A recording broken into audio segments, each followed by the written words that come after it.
Let's do this. Go live. Oh no, did I exit out of my YouTube? Okay. I believe we're live. Let me make sure here. Sorry about this, guys. I accidentally just went away from my tab here because I want to make sure that I got this up and running here. All right. So we're live. We're gonna just rock and roll. So what's up, everybody? Welcome to Afterlife Apologetics. Here today, joined by my awesome and wonderful mentor friend, Dr. J. Steve Miller.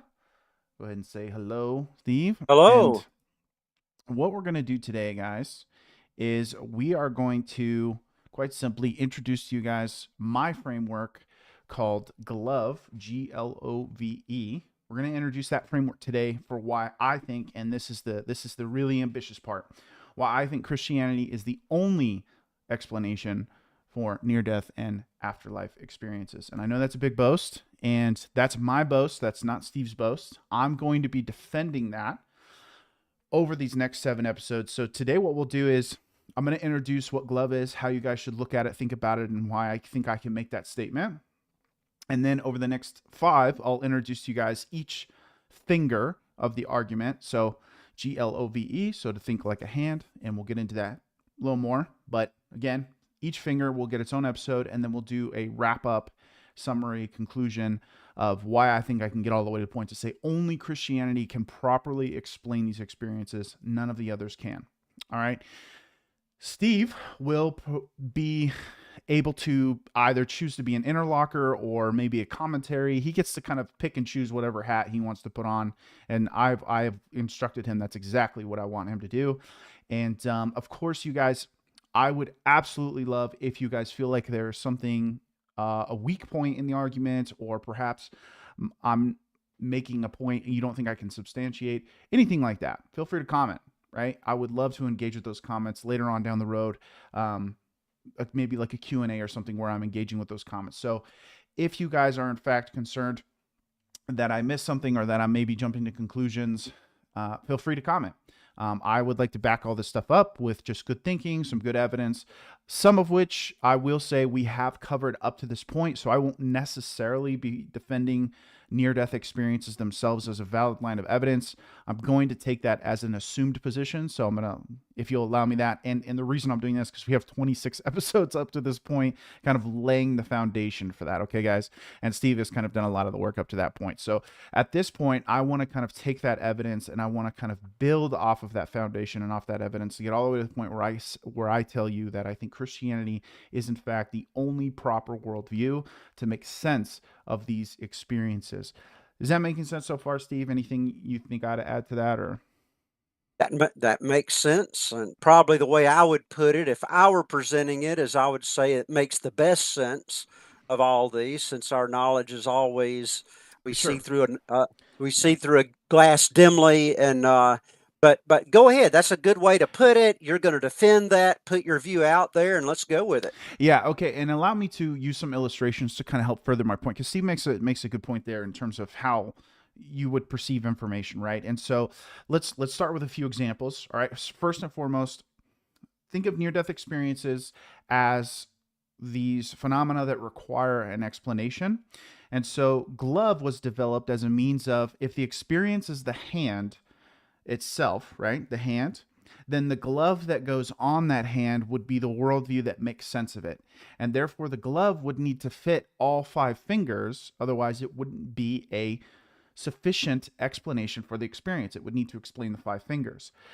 So that's initially where GLOVE comes from, is the idea of, you remember it as, okay, it needs to explain all 5 fingers. And if it is unable to explain any of the fingers, then the glove doesn't fit. Okay. Now, the next way I want you guys to think about it is this. Let's say we have a bunch of adventurers who go off to a foreign land and they see this place and experience this place that we only have maps of back where we're from, okay?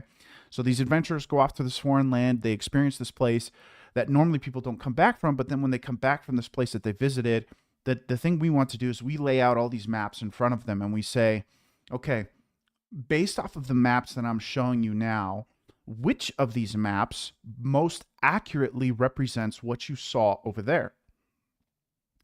and they go through and they start picking the map. Now they might say, oh, this map gets this one aspect correct, this one map gets this other aspect correct, but it doesn't have this, it doesn't have this, it doesn't have this. And then we show them another map, and finally they go, this is the map. This map most properly explains what we saw over there versus all these other maps. Okay? Again, I'm saying that Christianity is that map that most properly explains, and Glove will help walk out that framework. My final example I'll give you guys, and again, these are just frameworks by which to look at the information I'm going to give you guys and the arguments I'm going to make, which is, let's say you're sitting in a jury, you're listening to a case of people making a case for what they saw on the other side. Now, I, as a defense, want to say, okay, what they saw on the other side was the Christian understanding of heaven, the Christian understanding of heaven and the Christian understanding of hell. And so we're listening to testimony after testimony after testimony, and eventually we come to the conclusion that based off of the evidence, we're going to arrive at a conclusion we feel safe with, which is Christianity is true. So those are three different frameworks by which to kind of help illustrate the example, analogies, if you will. And so we're going to get into it and kind of how you can think about it and go forward. Any questions so far, Steve? No. Well, why don't you give us a definition of what you mean by Christianity? Because a lot of different Yep. forms Okay. of Christianity go under the name of Christianity at this point. Yes. Great question. So I would define Christianity as the orthodox Christian views that have been long held by the Orthodox Christian faith, namely that Jesus Christ was God incarnate, he died, resurrected on the third day, and that was a necessity in order for us to be able to have a relationship with God and be able to enter into eternal life with God. And so essentially I would probably hold to, like, let's say the Nicene Creed, for example, or maybe the Apostolic Creed to get a little bit closer. So primarily I'm defending Orthodox Christianity and all of the canon. I would also agree with the New Testament canon as well as the Old Testament. So I'd agree with the canon as has been handed down to us from the original church fathers. Good. That helps. And we're not talking about Orthodox as in the division between No, uh, yeah. Roman Catholic and Orthodox. We're talking about Orthodox in the sense of the historic Christian creeds and and and more historic Christianity, taking the Bible seriously in its interpretation and not explaining away things in a naturalistic way, as some did in the 17 and 1800s, particularly. Yeah, exactly. Orthodoxy in Okay. the literary sense, not in the denominational sense. hmm Okay. I'm on board. Let's go. Okay. So now that we have gotten into Glove, I've got my notes here. So I'm going to read some of my notes to you guys as we kind of work through this to help make sense of what these are. So with Glove, there are 5 aspects that any worldview needs to make sense of in order to properly explain near-death experiences. So let's begin with G. And again, I'll spend a whole episode on each of these to kind of further detail into them and kind of analyze some of the opposing worldviews and how they might make sense of them. But we'll kind of just be an introductory today. So God-focused is G, God-focused. A common thread running through many near-death experiences and deathbed experiences is a palpable sense of divine, loving presence.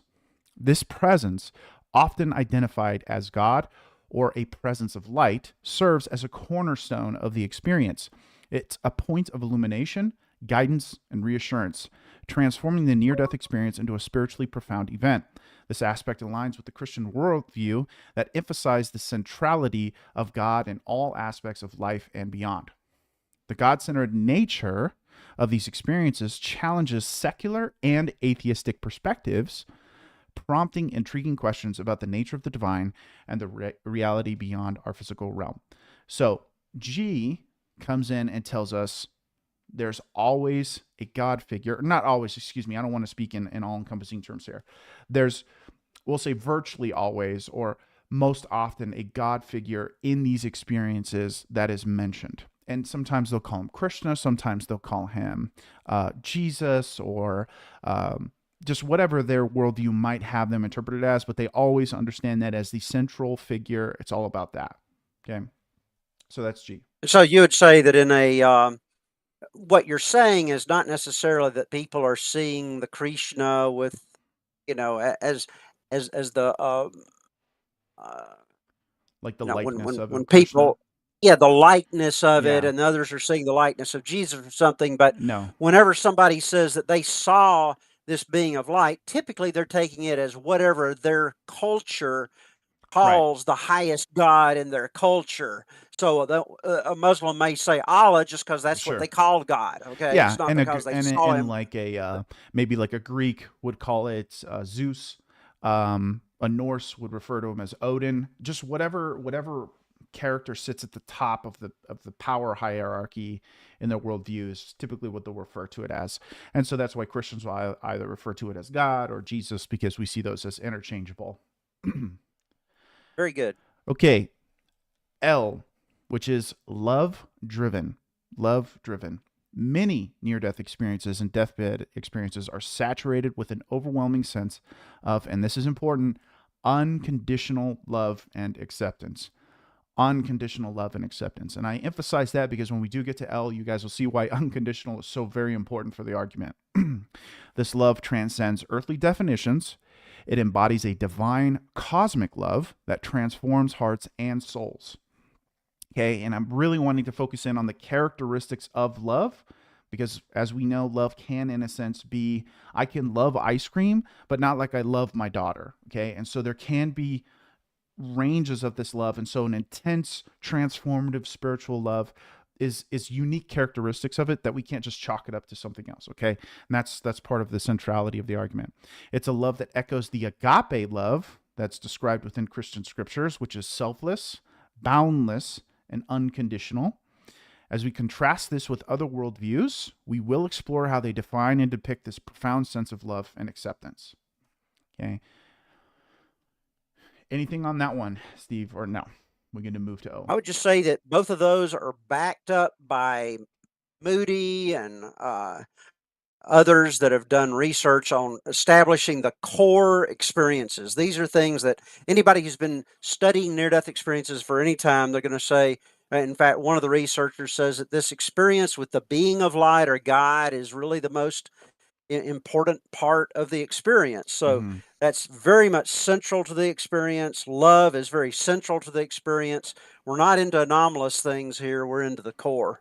And I do want to point out that a lot of this I'm pulling from the book that I'm writing, guys. And in this book, I'm pulling from a lot of those same sources that Steve is pulling from, which would be kind of like, not to confuse terms here, but it almost got to be like your orthodox near death experience data, right? And then pulling it out and using the characteristics of what these people are describing it as. So we're taking their testimony at face value and then comparing it to the meta, to the grand scope of information, and then kind of seeing what can we pull from all this information safely.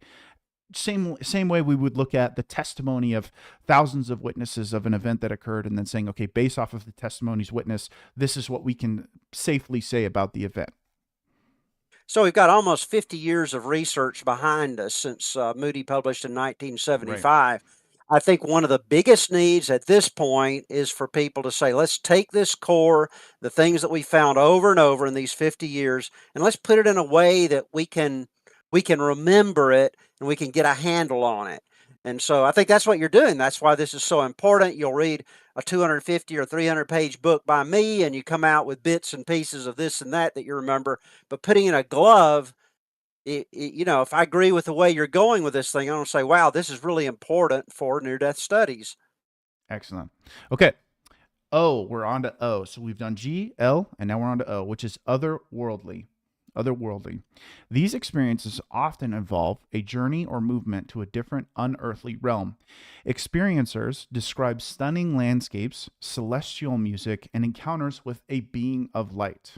These narratives of otherworldly journey resonate with Christian teachings of heaven and the afterlife, but pose intriguing questions for worldviews that do not incorporate an afterlife or posit a vastly different depiction of that afterlife.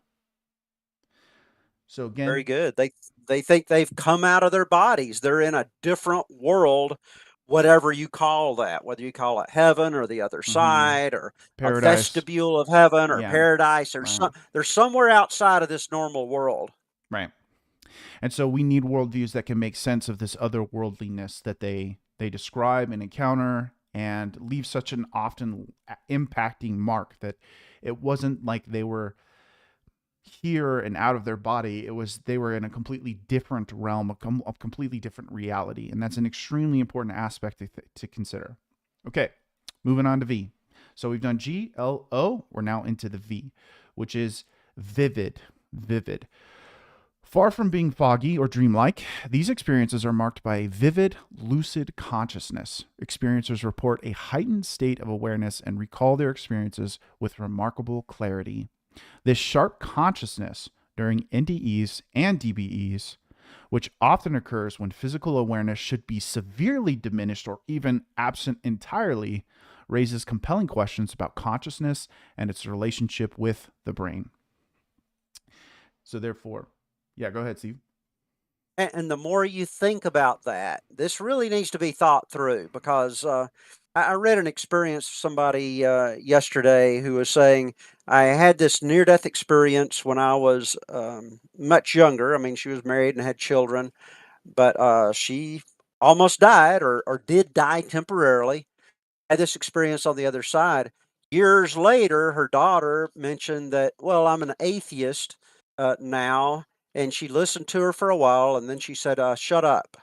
She said, now never say shut up to my daughter. So that got her attention and got her. She said, you remember that day when I died in the den and they took me away? Said, I saw God. I was with him. And that shook the daughter enough to where it changed her and her family because of that. So what did it, this vividness where she doesn't just say, I I think I was, or I had this, maybe it was a hallucination, maybe they do not talk like that. They'll say, I was there. It was as real as me talking to you here face to face, or Right. maybe it was even more real than the reality I experience here. And that in itself, I believe, has some evidential impact, which I'm sure you'll get into. Mm-hmm. But that's they really think they were there, and that's why it's so impacting. They can't explain it away as a hallucination or a feely thing. Mm-hmm. Mm-hmm. Excellent. Yeah, excellent. That's pretty much the angle we take with it, or the angle I take with it within Vivid. So let's move on to our final and comprehensive ending to Glove here, which is ethical. The E in Glove stands for ethical. The moral dimension of near death and deathbed experiences, frequently manifested in a life review where actions are evaluated in a moral context, is an essential characteristic. This ethical component, leading to a renewed commitment to virtuous living, resonates deeply with the Christian concept of moral accountability and repentance. It prompts us to consider how other worldviews approach the notions of morality, accountability, and personal transformation.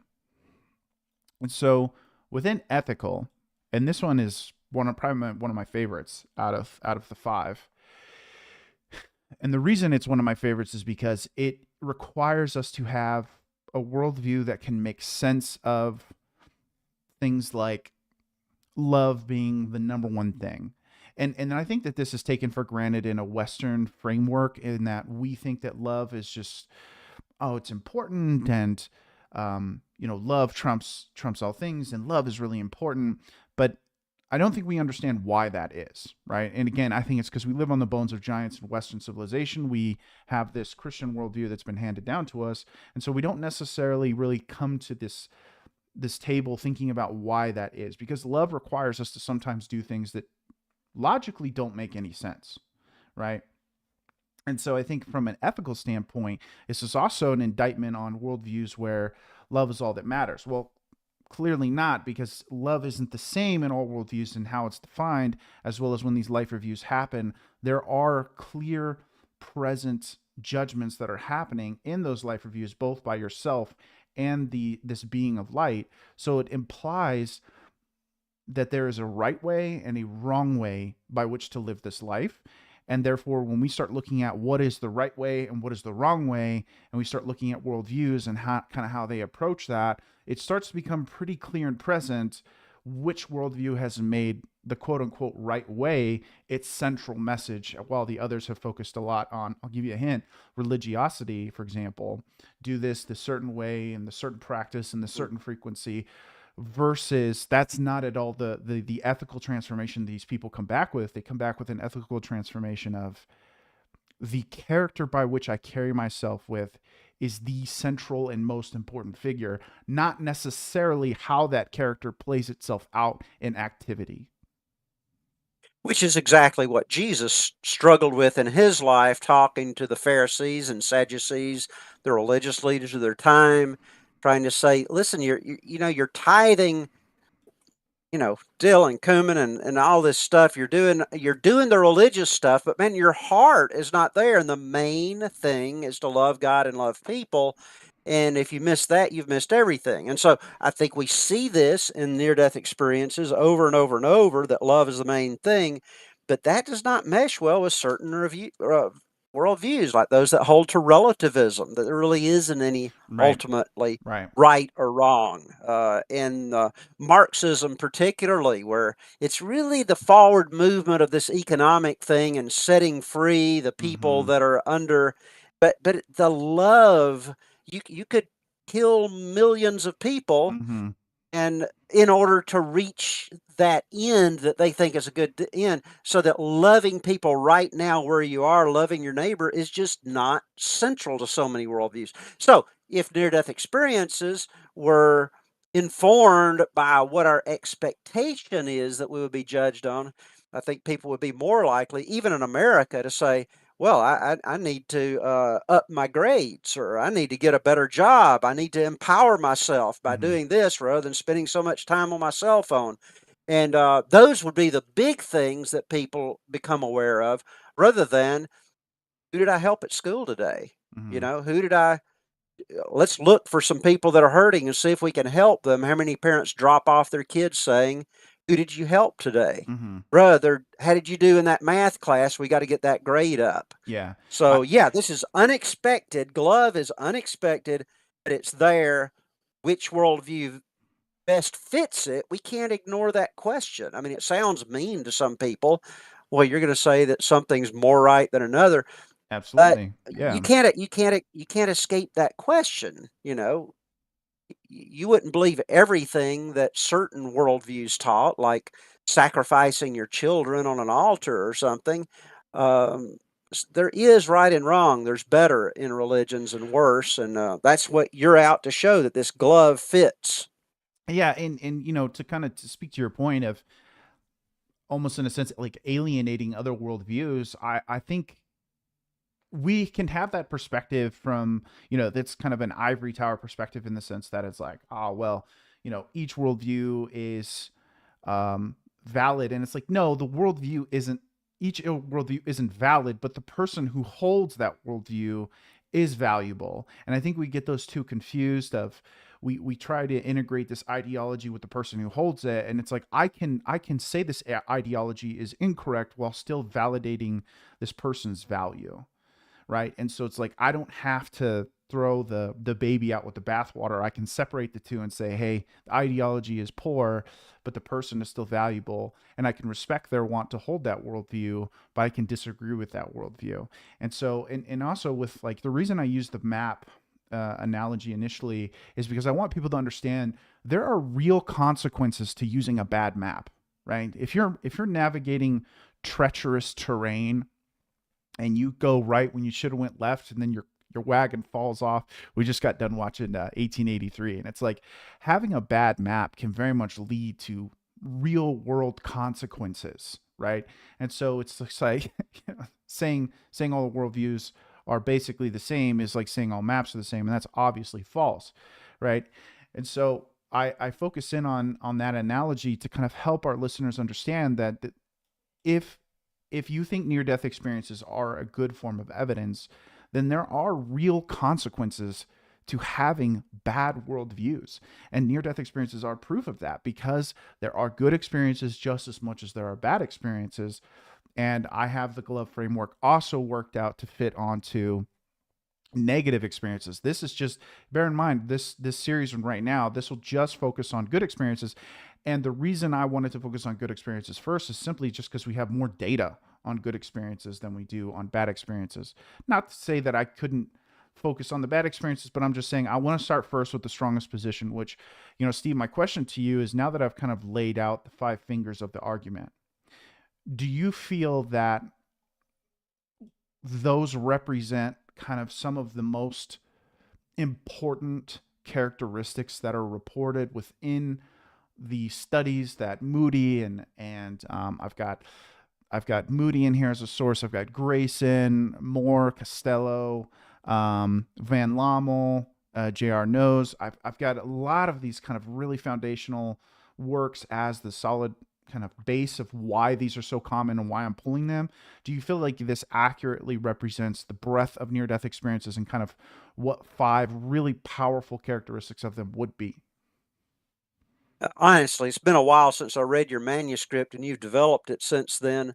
I'd really have to go back to some of these guys, like Bruce Grayson. I think did a real good job of not only laying out here are a lot of the primary things experienced in a near-death experience, and here are the percentages of people who said they experienced this, and the percentage that said they did not experience it. So that's really important to go back and kind of compare it and see if everything kind of fits under there. But initially, it looks like those categories are broad enough to where everything could fit under it. I just have to go back and do a minute comparison with the Mm-hmm. main categories and subcategories and see if I felt like everything. Yeah, Initially, it looks like that's a pretty good summary, and that most everything that's experienced could go under that. yeah. And most of the time, like what they'll do for our listeners to understand what I'm referring to is, here's like most times what researchers will do is they'll kind of take these characteristics that people describe, and then they'll kind of list out percentages of this was mentioned 75% of the time, this was mentioned 55% of the time. And so what I'm trying to do is pull from the top five most frequently mentioned aspects that I think are um, important. Like, for example, an OBE, right? Out of body experience. That would fall under the finger of vividness, right? Um, and also kind of under the finger of otherworldly. And so it's like kind of just trying to take these fingers and open them up just to be kind of broad enough to grab some of these characteristics that are commonly mentioned, such as um, heightened sense of smell, heightened sense of vision. They could hear better. The blind could see. That would kind of fall under vividness, but also be in a sense otherworldly, because now they're seemingly seeing a world different from the one that they know, right? And so that's again where these Mhm. fingers kind of become, like Steve says, kind of like smaller umbrellas to capture some of these frequently mentioned aspects. But I tried to stick to aspects that were always commonly reported and always sat up in the higher elements of um, the characteristics that were taken away from the researchers themselves.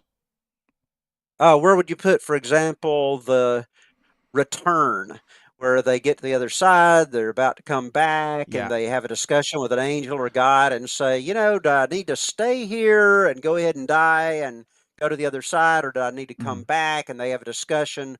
That whole return is, I don't remember the percentages of them. Would that fit under one of these categories? Yeah, I would put that under otherworldly.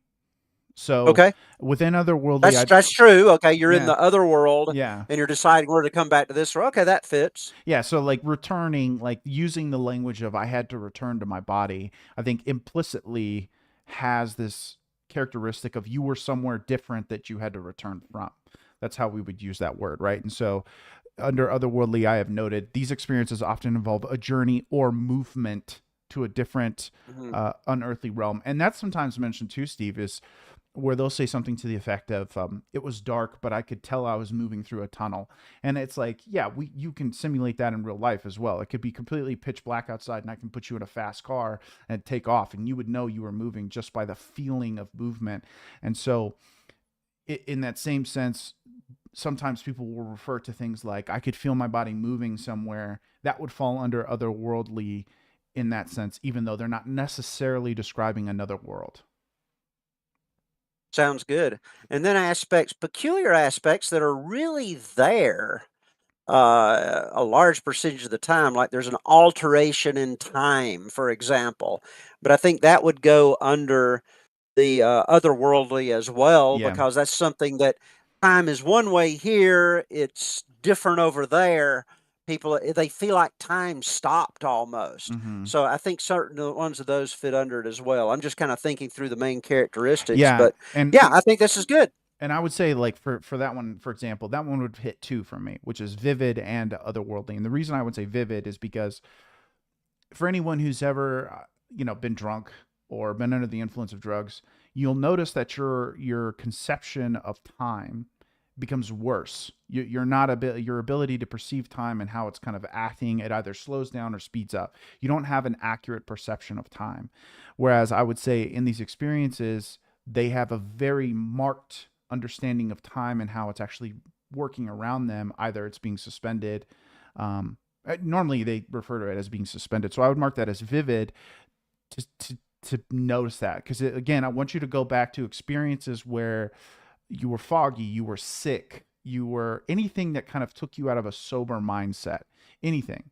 You were foggy, you were sick, you were upset, whatever. Your understanding and concepts of time become distorted in those experiences. And so therefore, if it's notable in these experiences, you would say this lends credence to the fact that it was so vivid that they were able to pick up on something so nuanced.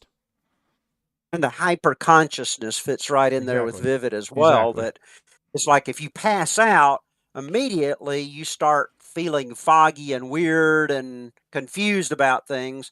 In the same way, when you're coming to, you feel like, and I've passed out before. I've not been drunk before. I'll trust you on that one.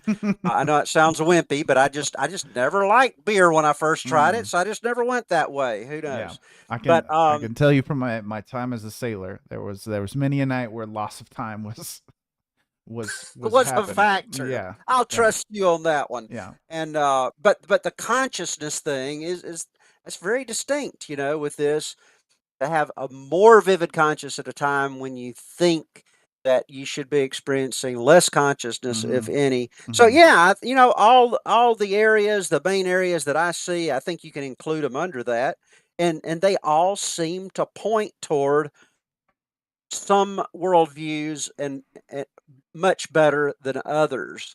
And let me say along that way, you mentioned something about certain religions being valid and others not.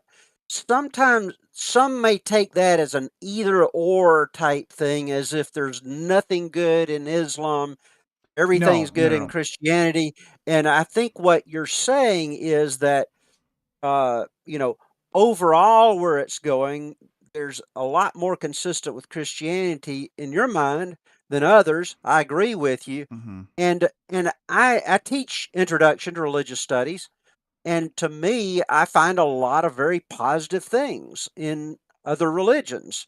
Now, I'm a Christian because I see more fit with Christianity Sure. uh, validity, but I do think, I mean, when you read the Old Testament and you see Abraham and he says, okay, I'm going to make you into a great nation. It's always not just for Abraham, but it's like so that the world will know, so that the nations will know. And then you get in the New Testament and in the book of Mark, you ended up and who at the end, I mean, the disciples are still kind of confused. And it's a centurion that says, whoa, surely he was what, son of God? I forgot exactly the Mm. way he put it, Yeah. but it was for these others, for the Greeks, for the world, for everybody. And so I believe that every culture in every religion, God has been at work Mhm. giving visions, letting them look at the world and letting them seek, and those who seek will find. So it's not strange that in every religion there are some true aspects. I mean, I think Islam is very good on seeing the need to respect God and to respect your elders. Mhm. A lot of Christians have missed out on that, although it's taught clearly in the Bible. So we're not saying that everything about every religion is wrong. Right. God's at work in the hearts of the world to bring us toward truth. We're just saying if you got to choose a religion in the end, which fits best with near-death experiences. Yeah, and you'll know if you remember, Steve, at the beginning, I kind of said that some worldviews would explain some of the fingers, right? And so, Yes. Mhm. I'm a fan of the saying, "All truth is God's truth," and so Yes. even in some of these worldviews, I may disagree with them in terms of the whole worldview, but I can definitely pick out parts of it and say, I believe this is accurate and true. And in that sense, almost like secularize that worldview in the sense of pulling out these are true and therefore I will agree with them, but not agree with the entirety of that worldview. And so with a glove, what I'm saying is that you may have a worldview that can make sense of one or two or three or four of the fingers even. Mhm. But if it doesn't make sense of all five of the fingers, then it's not a sufficient explanation. Well put. Okay. So I think we see where we're going. I see where we're going. Yeah, and so within this framework, my hope is to take Steve and our ladies and gentlemen on a journey of how they can kind of begin to understand these experiences and how these experiences are pointing towards something. And once we take into consideration all five of the fingers, it makes it very clear that they're all pointing from different directions at one central point. And I think if you're almost like with GPS, you have three intersecting points to tell you where something's located. So I think of glove as five intersecting points to tell us where something is located. And I think that location is Christianity. And I think in the person of Jesus, we find the highest form of truth that we can have access to, at least on this side of heaven. And it's all our mnemonic device is right here at the end of our arms. I like that. I have a problem with rote memory, just memorizing things. I have a problem bringing up words when I need them. But put it in a hand plan where I can say GLOVE, and it's like, okay, now I think we can bring together the many facets of near-death experiences and compare them to worldviews. I think this is an easy way to go about it, and I just applaud you for putting this together. Well, I appreciate that. I honestly think I can take credit for it because it definitely hit me in a a supernatural kind of way. So I think this is definitely a prompting of the Holy Spirit. So that's, you guys will have to allow me I that agree. that Christianese there. I agree. I don't think you could have come up with this. I So think it must be a God thing. definitely. And so and what Just kidding with you. most excites me, well, sort of. I mean, there is truth to what you're saying, Steve. And so like what mostly excites me about this is making it simplistic for people to kind of understand what this whole afterlife apologetics thing is about, right? Is how Mhm. can we put this in a simple digestible format, and kind of that's the desire for this, is to make it easy for people to understand, just like with the Kalam cosmological argument, right? Like there are simple syllogisms and simple arguments that you can make that kind of make it readily apparent why it's so important, right? Like everything that begins to exist has a cause. The universe began to exist, therefore the universe has a cause. That is a simple way to understand what can be a very complex argument, but it allows people to kind of wrap their head around, yeah, that makes sense. Everything that begins to exist needs a cause. The universe began to exist, so it's not sufficient to say the universe just caused itself because it began, right? And so in the same sense, I want to bring that to afterlife apologetics so that people can clearly communicate this in conversation, or if you're wrestling with it, like maybe you're trying to find a form of evidence to help convince you of what is true and what isn't true. And there are a lot of really great scholars, Gary Habermas, who, Gary, if you ever watch this, we would love to interview you.